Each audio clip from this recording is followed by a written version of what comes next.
capitão, quero te perguntar sobre o trabalho do GAT, porque o senhor mesmo explicava, né, que teve que falar com o motorista. Vocês têm todo um trabalho de, primeiro, negociação e que envolve até uma abordagem, digamos assim, psicológica, para, em seguida, ou de forma paralela, começar a realmente fazer a varredura, se há bomba ou não. Nesse caso, ainda bem, não era bomba. Perfeitamente, não era bomba, mas a gente tem que lidar como sendo explosivo.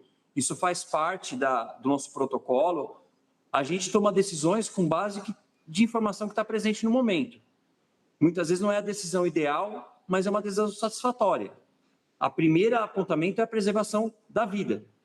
O segundo momento é a estabilização do local, do incidente. Foi enviado equipes da ROCAM. Drones também começaram a monitorar a via também. A gente tem que pensar no todo, no contexto da segurança de outras pessoas que estão presentes ali paradas no trânsito, mas a maior dificuldade realmente foi compreender o que estava acontecendo. Inclusive, tivemos que posicionar um sniper para uma observação avançada, porque é o que poderia se aproximar no primeiro momento, para que o explosivista se aproximasse com segurança. Isso é muito importante também. Muitas vezes o pessoal sniper é a questão de efetuar o disparo, mas muitas vezes é a questão de uma observação avançada através da luneta, dos equipamentos que nós temos. Eles atuam dentro do ambiente sistêmico entre o comandante do incidente, todas as agências envolvidas, negociador dando aquele suporte para ele, o traje antifragmentação utilizado pelo GAT, o explosivista, conhecimento técnico que ele tem, e juntamente com o sniper, as equipes de drone, montando um ambiente sistêmico, uma imagem operacional comum para a tomada de decisão. A tomada de decisão é tomada a cada segundo, baseada nas informações que vão sendo apresentadas, um conjunto de especialistas ali para tomar a decisão correta. Mais uma vez, poderia ser um cartucho de munição, 3.000 metros por segundo se fosse acionado.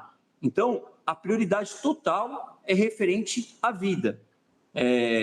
Por sorte, não era explosivo, por sorte, não tinha um acionamento remoto. Os senhores não pôde observar, mas nós colocamos um bloqueador também. Já tivemos ocorrência com acionamento remoto.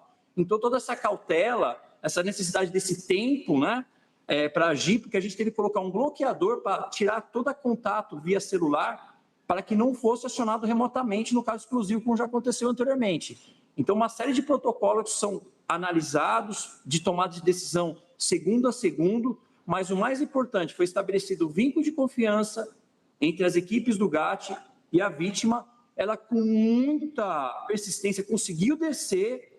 Ela estava ferida, segundo ela foi agredida, estava com dor na costela. Então, muito importante esse acionamento rápido. Coronel... Pois não? Coronel Valmor, diante de toda essa situação que o senhor está narrando aqui para a gente, eu lhe pergunto o seguinte: qual é o momento de maior tensão? Qual é o momento em que a equipe tem aquele momento de decisão mesmo?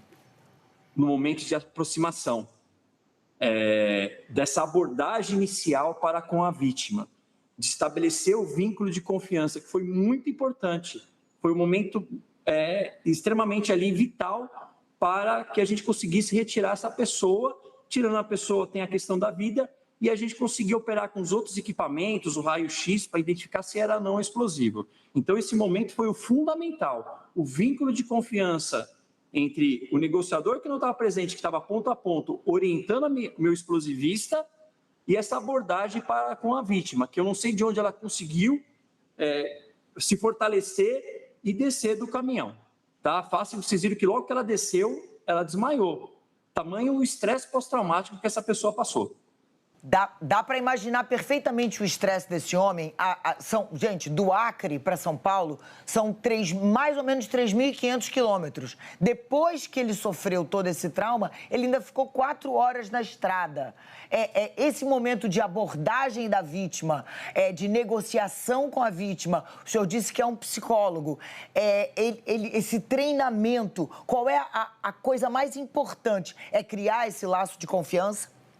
Perfeitamente. A gente pode falar, é comum esse policial psicólogo acompanhar, então existe toda uma capacitação, todo um treinamento, né, para essa abordagem, e ela foi extremamente positiva. A gente percebe que ele estava tremendo, a partir que o explosivista, após alguns segundos de conversar, devidamente orientado com essa equipe multidisciplinar, ele conseguiu se acalmar, olhar nos olhos do explosivista, mesmo com o capacete, e foi estabelecido o vínculo de confiança que fez com que, olha, não tem explosivo no seu corpo, você pode descer, você vai ficar bem. E aí realmente aconteceu, ele conseguiu, né, forças dentro dele mesmo, porque para ele conseguir levantar, ele tinha que se acalmar, ele percebeu, foi toda usada essa técnica para ele, aí no momento que ele desceu, foi um momento mais assim que a gente pôde respirar na ocorrência. Todos nós ficamos tensos, até porque tinha realmente uma vida em risco ali, então a importância e a necessidade desse vínculo de confiança. E, coronel, uma vez a vida do motorista resguardada, salva, né, como é que vocês partem para analisar se aquele pacote ali contém algum explosivo? Primeiro é o cão farejador, vocês passam alguma espécie de raio-x? Como é que se dá essa verificação? Primeiro você analisa o cenário. Nós temos um robô também. Como a cabine era alta, o robô não ia conseguir fazer esse procedimento. Aí a gente usou o traje de fragmentação, ele não é 100% a questão, então toda a coragem do explosivista, a gente fala que toda operação policial ela tem um risco. Por mais que a gente tinha colocado o bloqueador, por mais que a gente tinha analisado ali todo o contexto da situação, existe um risco ainda. Então o explosivista foi lá manualmente, não através do robô, tem um risco, ele colocou uma espécie de um raio-x, que identificou se tinha componentes eletrônicos, observou que não tinha componentes eletrônicos, posteriormente a gente lançou o cão explosivista para verificar se tinha outro indício ali de artefato em outro local também. Não seria só aquele local, a gente tem que analisar o todo do caminhão, considerando que era um caminhão em informação que levava explosivos. A gente tinha informação da empresa que estava vazio, mas mesmo assim a gente tem que ter todas as preocupações do protocolo, mais uma vez, 3.000 metros por segundo se fosse acionado. Mas com o procedimento, com o cão, aí a gente teve a certeza de que não tinha mais explosivos, foi retirado o simulacro e colocado já, a gente fala da estabilização do incidente, a volta calma do incidente, retirar a carreta e liberar o trânsito quanto antes também, que é o segundo objetivo nosso nesse tipo de ocorrência. Coronel Valmor, o que vocês acharam nessa situação específica que pode ter sido muito fora da curva do que vocês já viveram? Para a PM ali, para a parte mais ostensiva do dia a dia, foi a carreta atravessada, que mostraria um planejamento de fuga que daria mais tempo aos bandidos. Mas em termos dessa abordagem, do policiamento tão específico, tão regrado, tão cheio de protocolos que vocês fazem, teve ali algo fora da curva do que vocês estão acostumados no próprio simulacro ou dentro ali do caminhão? Teve sim, por se tratar numa rodovia, a gente já deparou com ocorrências, só que a vítima conseguia conversar com a gente. Ele não conseguia passar para a gente. Então, a gente estava tentando compreender o que estava acontecendo. Porque ele ligou para a concessionária informando que foi vítima de roubo, mas não falou mais nada. Né? Então, a gente estava tentando levantar a hipótese, ele estava sofrendo de um processo de um estresse ali, uma paranoia. Se ele tinha algum problema psicológico, isso foi prontamente. Quando a gente entrou em contato com os familiares, a gente tem que agradecer mais uma vez os familiares aqui, passaram a informação que ele não tinha histórico de algum problema psicológico.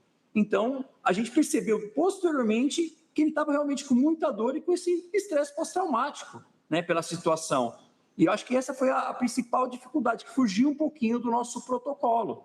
O risco de uma rodovia, de os principais trechos que interferiu toda na questão do trânsito, ou seja, tem essa pressão que chegou a envolver grande quantidade de pessoas que ficaram paradas no trânsito, essa preocupação dessas pessoas não serem vítimas também em outros pontos, né?